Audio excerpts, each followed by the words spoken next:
कविता classes में आप सबका स्वागत है। हमारे क्लास 10 का मैथ लेकर आपके सामने आए हैं और इस मैथ में हम आपको पढ़ाएंगे वास्तविक संख्याएं या रियल नंबर। और वास्तविक संख्याओं में भी हमें यूक्लिड विभाजन प्रमेय का पढ़ना है और इसी के आधार पर प्रश्न भी हल करने हैं। इसीलिए आप लोगों से एक गुजारिश है कि इस वीडियो को अंत तक जरूर देखें, तभी समझ में आएगा कि यह यूक्लिड विभाजन प्रमेय क्या है, वास्तविक संख्याएं क्या है।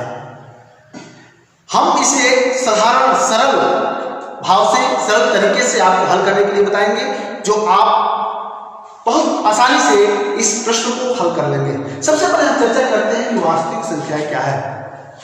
तो मित्रों ध्यान दीजिए, वास्तविक संख्याएं वह संख्याएं होती हैं जो परिमेय प्लस अपरिमेय अर्थात परिमेय और अपरिमेय के परिवार को लेकर चलती हैं। दोनों के सम्मिलित रूप को ही हम वास्तविक संख्याएं कहते हैं। क्योंकि परिमेय और अपरिमेय क्या है, तो यह हम आप अगले क्लास में हम कभी इसका एक अलग क्लास लेके इसमें चर्चा कर देंगे। मतलब परिमेय संख्या वो है जो P बटे Q के रूप में लिखी जाती है, Q = 0 होता है, ठीक। और अपरिमेय संख्या यह है कि वह P बटे Q के रूप में नहीं लिखी जा सकती, यह अपरिमेय संख्या होता है। तो हम यहाँ हमें जिस टॉपिक की चर्चा करनी है वह वास्तविक संख्याओं में यूक्लिड प्रमेय का चर्चा करना है। और यूक्लिड प्रमेय क्या होता है? यूक्लिड एक गणितज्ञ थे, उन्होंने अपने व्यू से एक थ्योरी दिया, एक नियम दिया। वह नियम था A = BQ + R। और उसने यह भी बताया कि R कभी भी वह 0 से बड़ा होगा या 0 के बराबर होगा। लेकिन उसने एक शब्द और बताया कि यह जो R है यह कभी भी B से बड़ा नहीं होगा, अर्थात जो R है यह B से कभी भी छोटा ही होगा। वह यूक्लिड प्रमेय का यह जो सूत्र है यह बहुत इंपॉर्टेंट है।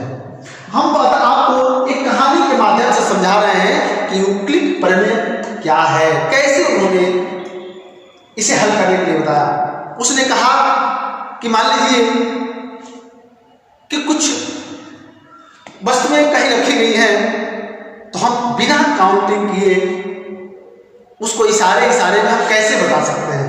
इसीलिए उसने कहानी के माध्यम से कहा कि एक विक्रेता सड़क पर चल रहा था और वह अंडा बेच रहा था।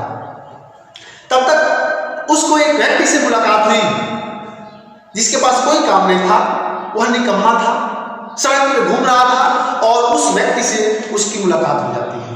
उसमें उस अंडे बेचने वाले व्यक्ति में और इस व्यक्ति जो निकम्मा व्यक्ति था जिसके पास कोई काम नहीं था, वाक युद्ध छिड़ता है, शुरू हो जाता है। वाक युद्ध अर्थात बातों में बात उनसे चलना शुरू हो जाती है, वह बात करना शुरू कर देते हैं। इसी अभी बात चल ही रहा था कि वह आलसी व्यक्ति गुस्सा आ जाता है उस आलसी व्यक्ति को और उसके अंडे के टोकरी को छीन लेता है और टोकरी छीनकर सड़क पर गिरा देता है। उसके सारे अंडे गिरकर फूट जाते हैं। वह व्यक्ति पंचायत बुलाता है और पंचायत बुलाने के बाद अपनी बात को रखता है। पंचायत के लोग पूछते हैं कि इस टोकरी में कितने अंडे थे। वह कहता था कि इस टोकरी की क्षमता इतनी है कि 150 ही अंडे आ सकते हैं, इससे अधिक अंडे नहीं आ सकते। लेकिन वह बताने का उसका तरीका क्या था, क्योंकि 150 अंडे उस टोकरी में नहीं थे। ध्यान दीजिएगा, उस टोकरी में आ सकते थे 150 अंडे, लेकिन थे नहीं। अब वो बताता कैसे कि मेरे टोकरी में कितने अंडे थे?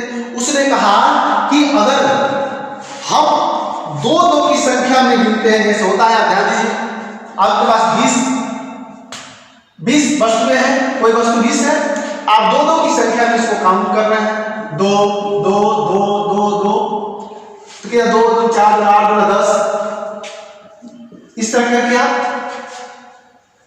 तो 2 2 4 9 इस तरह करके 2 की संख्या मिलती है। उसी तरह वह गिनना शुरू करता है, कहता है कि अगर हम दो दो की संख्या में काउंट करें तो एक बच जाएगा,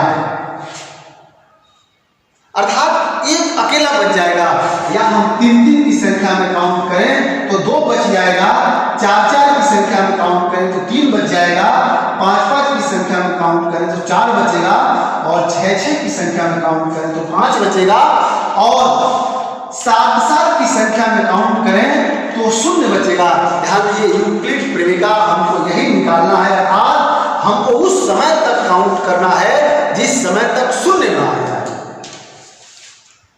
तो यह यूक्लिड प्रमेय का एक सूत्र है, इसी बेस पर यूक्लिड प्रमेय निकाला जाएगा, क्योंकि यह आज हम तब तक निकालेंगे कि जब तक आर्य शून्य न हो जाए। तो इसमें यूक्लिड प्रमेय के माध्यम से हम एचसीएफ निकालते हैं, और उस एचसीएफ हम तब तक निकालते हैं कि जब तक उसका शेषफल शून्य न हो जाए। ध्यान दीजिए कि इसके लिए एक सूत्र उन्होंने दिया कि भाज्य बराबर भाजक गुणे भागफल प्लस शेषफल। यह सूत्र है। देखिए, भाज्य क्या है? ए है, भाजक क्या है? बी है, गुणे भागफल क्या आपका क्यू है, और प्लस शेषफल क्या है? आर है। इसी को लेकर वो एक सूत्र दे दिया, और इसी सूत्र पर आप यूक्लिड प्रमेय के माध्यम से आप हल करेंगे। इसीलिए हम अब डायरेक्ट बिना किसी बाधा के सीधे प्रश्नावली 1.1 में चलते हैं। प्रश्नावली 1.1 में हम पहला सवाल लेके चलते हैं। पहला है 135 और 225, अर्थात कह रहा है कि निम्नलिखित संख्याओं का एचसीएफ ज्ञात कीजिए, अर्थात इसका हमको एचसीएफ ज्ञात करना है। लेकिन और आगे देखिए क्या कर रहा है, आगे कह रहा है ज्ञात एचसीएफ ज्ञात करने के लिए यूक्लिड विभाजन एल्गोरिथम का प्रयोग करें।